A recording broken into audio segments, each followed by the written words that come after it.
सत्संगत जी, प्यार से कहना धन निरंकार जी। इस परमात्मा के लिए अपने मन के उद्गार की ये जो जिंदगी बख्शी है, ये एक बहुत ही खूबसूरत एक अवसर हर इंसान के लिए कि अपनी असली पहचान कर सके। और वो पहचान इस रचनहार की पहचान से हो सकती है जब ये पता लग जाता है कि ये कर्ता, ये हर चीज का रचनहार कौन है, जिसने हमारी भी रचना की और हम भी इसी के अंश। तो कैसे अपने जीवन को हम भक्तिमय बना सकते हैं जब ये पहचान हो जाती है, और कैसे हर कोई फिर अपने जीवन का एक असली मकसद को प्राप्त कर लेता है। ये भक्ति ही एक हमें एक रस रखने वाली, एक वो जो एक आर्ट कह ले की तरीका है कि हमने हमेशा कैसे किसी भी सिचुएशन में एक जैसा रखना है अपने आप को। और कैसे आज सत्संग के दौरान भी महापुरुष बात समझा रहे थे कि अगर हम खुश के अवसर में भी है, खुशी चल रही है जीवन में, तो काफी बार वो एक ऐसी फीलिंग देता है कि अब यही है और इसी ने ही लाइफ लॉन्ग ऐसे ही कंटिन्यू होना है। और उस कंफर्ट में हमें, एक खुशी में हमें बहुत ऐसा महसूस हो जाता है कि अब फाइनली सब कुछ ठीक हुआ है, अब हमने ऐसे ही रहना है। और फिर ये जब कुछ जीवन की घटना बदलती है और फिर अगर कोई अनचाही बात हो जाती है, सो कॉल्ड जो दुख है वो आ जाता है, तो कैसे फिर मन जहाँ एक समय अपने आप को स्थिर मान रहा था कि इस समय ये एक हम पे परोपकार हो गया, निरंकार दातार ने कृपा कर दी और खुशियां मिली, तो उस समय वो ज्यादा जरूरी कि कैसे अपने आप को हम उस समय भी स्थिर रखें, पेशेंट रखें कि हमने एक ये होप की बात जहाँ होती है कि इस निराकार ने तो जो भी करना है अच्छा ही करना है और अच्छा ही हो रहा है, तो कैसे अपने मन को हम बस एक उदास होने से रोक सकते हैं। वो इसी एक भरोसे पे, एक फेथ पे कि दातार ये भी अच्छा ही कर रहा है। और जहाँ पेशेंस की बात आती है, वहाँ एक अगर हम उदाहरण से भी रिलेट करें कि अक्सर जैसे हमारे हाथों में मोबाइल फोन्स होते हैं, हम एक आदी हो जाते हैं कि एक पर्टिकुलर जगह पे उसको जब अपने कमरे में जाते हैं उसी जगह पे रखते हैं एग्जैक्ट हर बार। और कैसे फिर कभी अगर गलती से उस जगह से हटा के हमने उसको कहीं और रख दिया और फिर उस जगह पे ढूंढने लग गए जहाँ यूजुअली हम रखते हैं, तो फिर कैसे मन उसी पल वो बेचैनी कि ये तो यहीं रखा था, ये तो यहीं रखा जाता है गैजेट, फिर क्यों अभी यहाँ नहीं है, किसने इसको मूव कर दिया। उस टाइम हमें ये भी नहीं ख्याल रहता कि शायद बेध्यानी में हमने ही उसको और किसी जगह रख दिया हो, और वहीं उसी समय से हम स्वयं को परेशान करना शुरू कर देते हैं। एक वो डेस्परेशन आ जाती है कि वो गैजेट किधर गया या कोई भी और वस्तु किधर वो चली गई। कि अक्सर जैसे जो चश्मा भी डालते हैं उनको भी ये एहसास होगा कि काफी बार वो नजर का चश्मा ऐसे सर के ऊपर या बालों के ऊपर टिका देते हैं और फिर चश्मे को ही ढूंढना शुरू कर देते हैं।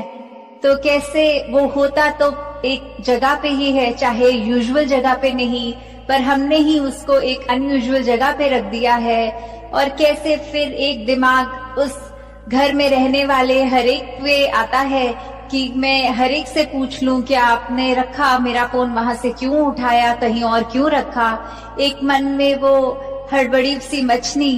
तो कैसे ये जब पेशेंटली हम खुद सोच लें कि एक बार हम अपने सोच को रोकें और देखें कि शायद वो और किसी की वजह से नहीं चीज उस स्थान से हिली, पर हमने ही हिलाया है।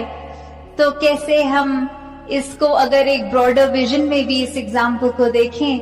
कि हमने अक्सर एक स्वयं ही जो एक हमारा स्थिर मन है उसको हमने अस्थिर करा है, क्योंकि हमारे एक कर्म हम अपने अगर रूटीन में बंधे हुए हैं तो उससे हट के कुछ कर रहे हैं, तो कैसे उसी समय हम अपने आप को ट्रबल कर देते हैं, जबकि ऐसा है नहीं कि स्थिति खराब थी, पर हमने कुछ अलग कर दिया। हमने एक रोजमर्रा के जो हमारे अकस्टम्ड है ब्रेन, एक ये इक्विलिब्रियम से हटे हम एक तरीके से जो बैलेंस से जा रहे थे, और फिर एक ये हलचल सी होने लग गई मन में। तो कैसे अक्सर हम एक बार खुद को अंदर झांक के देखे बिफोर क्वेश्चनिंग एनीवन एल्स, कि क्या हमारे मन की जो बेचैनी है वो करने वाला कोई और है कि हम खुद ही हैं। और अक्सर इसका जवाब यही होगा कि अगर कोई कैसा भी हमारे साथ कर रहा है, मन में हमारे लिए भले द्वेष की बात रख रहा है, कड़वे बोल रहा है, पर उनके बोलों को तो अपने मन में घर हमने ही करने दिया है। एक हम ही रिस्पॉन्सिबल हैं उस पेन के, कि वो इंसान के तो सिर्फ शब्द हैं जो वो अपने मुंह से बोल रहे हैं। तो एक ये डिसीजन, एक चॉइस कि कैसे उन शब्दों को अपने दिमाग पे हमने हावी होने दिया, अपने मन में उस तरह बसा लिया कि फिर अपना मन इतना तंग कर लिया कि सिर्फ हर समय परेशान हो बैठे, हर समय आंसू। कैसे फिर सिर्फ वो इम्पैक्ट सिर्फ हम तक नहीं रह जाता, घर के अन्य सदस्यों तक भी। फिर एक वो जब हमें उदास देखते हैं और इतना हर एक का केयर एंड कंसर्न घर परिवार में रहता है, और फिर उनकी भी चेहरे पे वो उदासी आनी लाजमी, तो कैसे एक हम अपनी वजह से भी औरों को भी एक मायूस कर बैठते हैं, चाहे वो इंटेंशनल नहीं हो। सिर्फ हम अपने ही इमोशंस में इतने सेल्फ कंज्यूम्ड हो जाते हैं कि अपने आप से उभर के औरों के लिए उस समय जीना भूल जाते हैं। तो जहाँ ये बहुत जरूरी है कि हम जब आए हैं इस संसार में, तो घर परिवार की रिस्पॉन्सिबिलिटी, इस समाज की, इस संसार की रिस्पॉन्सिबिलिटी को निभाना है, पर वहाँ ये अपने आप को ठीक रखना ही शुरुआत है। क्योंकि जब हम स्वयं को ठीक नहीं रख सकेंगे, अपने आप को ठीक नहीं रख सकेंगे, तो फिर एक हम किसी और को कुछ क्या दे सकेंगे।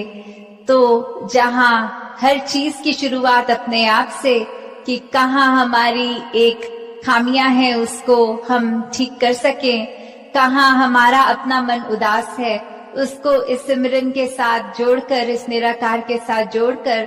खुद को एक स्थिरता की ओर ले जा सकें, और कहाँ फिर हम उसके बाद ही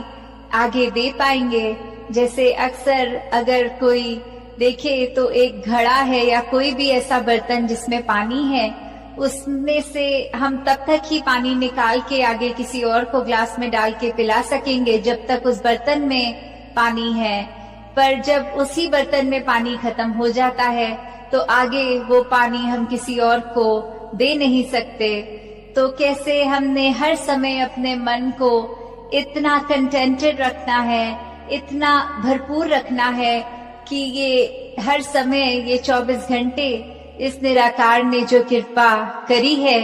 उसको हम एक खुशी से अपने अंदर बसा लें, और जितने फिर हम आनंद में होंगे उतना ही आनंद हर कोई हमारे साथ ये ले सकता है, हमसे ले सकता है।